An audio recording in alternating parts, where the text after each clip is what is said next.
Hello all, my name is Bhargavi Kashyap and I am a teacher trainee at the Department of Special Education, NITMED, Chennai.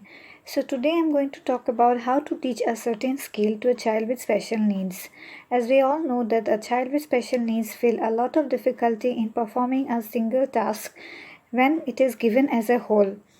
A task which may look simpler to us may be very complicated for the child with special needs. So we have to present the task in a very simplified way or break the task into simple steps.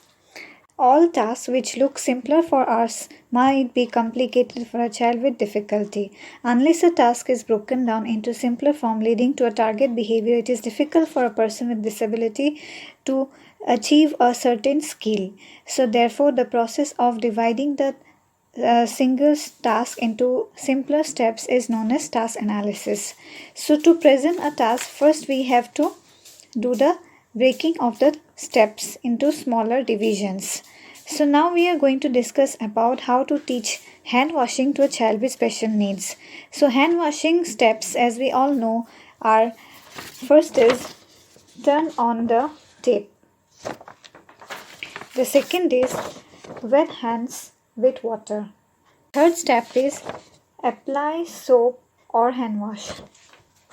The fourth step is rub hands palm to palm. The fifth step is lather between the fingers. The sixth step is scrub between the fingers. The seventh step is rub the back of the fingers on the opposite palm.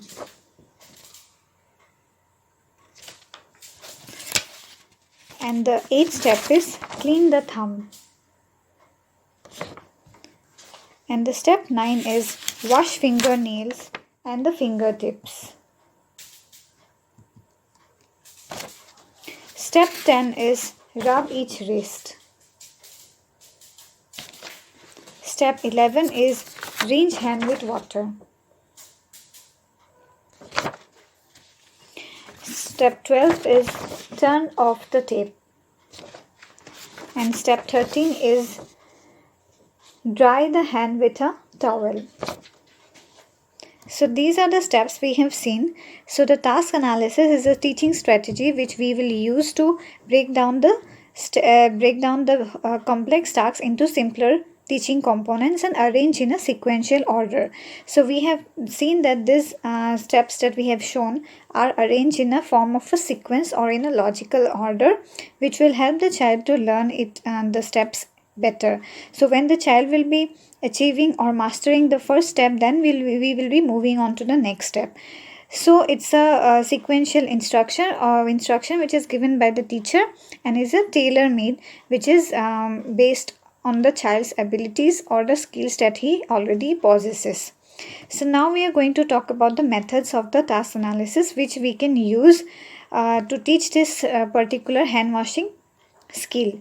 So the first one is watch a master. So in this watch a master, what we will do is we will watch another person who will be performing the skill, and we will be noting down all the steps that he will be performing. And the next step of the method of the task analysis is self-monitoring, in which self-monitoring we will be doing or performing the task by ourselves, and then we will be analyzing ourselves or recording whatever steps that we have performed in order to do the activity. So next is the backward chaining. So backward chaining is writing down the steps in the preceding level of difficulty to be performed by the child, in which first we will be doing the last step and then we will be moving on to the first step. So in this case, the last step is more simplified, that is turning off the tape or the washing or drying of the hands in the towel. So in this case, we will be using we'll be first doing the last step, and then when the child will be mastered with the last step, then we'll be moving on to the preceding step. So next step of the method of the task analysis is brainstorming, in which we will think in our mind, or we will brainstorm some steps which we know which are required to perform the activity or skill of hand washing. So then, and after that, we will record the steps in a arranged or sequential order. So to perform this hand washing, we can use many teaching strategies. So in this case, we can use many prompts. So what is prompts? So prompts are nothing but it is any added instruction to help the students get to the response. This means that it includes almost anything that is done after the direction is given or can be planned in advance. So what is prompting? Prompting is a commonly used teaching strategy. In simple terms, it can be defined as a assistance or support that is given to the child to help make him or her respond appropriately in a learning situation. So prompts are visual, verbal or physical, gestural. So any kind of prompts can be given. So in this case, first we can give the child a verbal prompt. So we will be verbally telling the child to do the hand washing. So we'll be telling the child that this is a tape and you need to go there and you wash the hands. So first step is the verbal prompt. So next we'll be giving the gestural prompt. So we'll be pointing the child to the tape and ask him to go and wash his hand. So that is called a gestural prompt. Another prompt that we can give is a physical prompt, in which we will be physically applying some kind of prompt in order to guide the child do or perform the activity. By holding our hand, we can give the physical prompt. So this physical prompt can be partial as well as a full. So in this case, partially also we can give the child a prompt by holding his hand partially and in his elbow, and that is called a partial prompt. And if the teacher tends to give us help the child completely or giving him the full support with the help of his or her hand, then it is called a full physical prompt. So another is the modeling prompt. Modeling is nothing but demonstration of the particular skill which the teacher will do, which we will do or perform, and the child will be observing us. Or we can also play a video in which the whole task will be shown, and then the child will be performing the skill or the task by himself.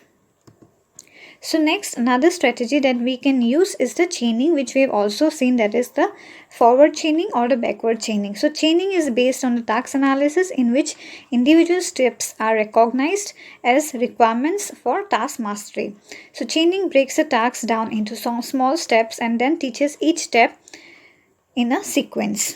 So we will see what is forward chaining. So the steps that we have seen in case of the hand washing, so these are called the forward chaining steps, in which first step we will be there, and then the second step, and then if the child masters the first and the second, then we will move on to the next. So in short, each step must be mastered before the next step in the skill series which is added. So another is the backward chaining, which we have already discussed. So backward chaining involves the same process as the forward chaining, but it will be in the reverse order. So this technique is used when it is easier to teach a child the task from the last step than from the beginning.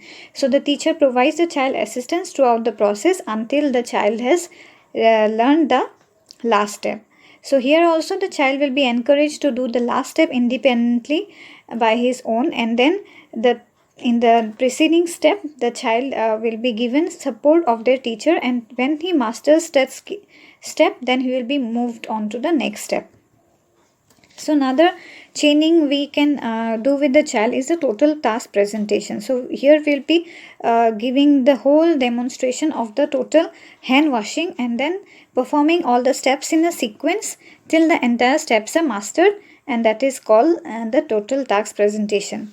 It may be best for students who have already mastered a certain step, so that we can take him forward to learn the next step.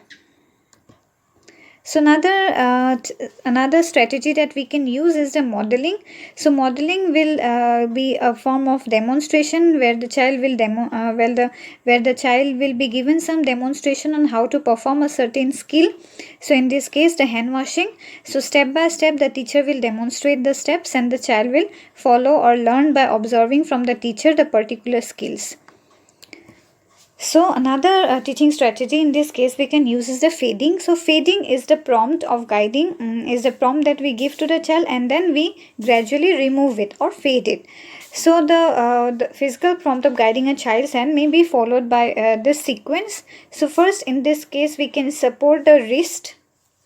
As we have seen, the wrist will be supported to turn on the tape or turn off the tape, or do the different steps of hand washing. Then touch the hand slightly, then touching the forearm. So that's the forearm of the child, and then we'll be gradually withdrawing the physical contact or the physical support that we'll be giving to the child.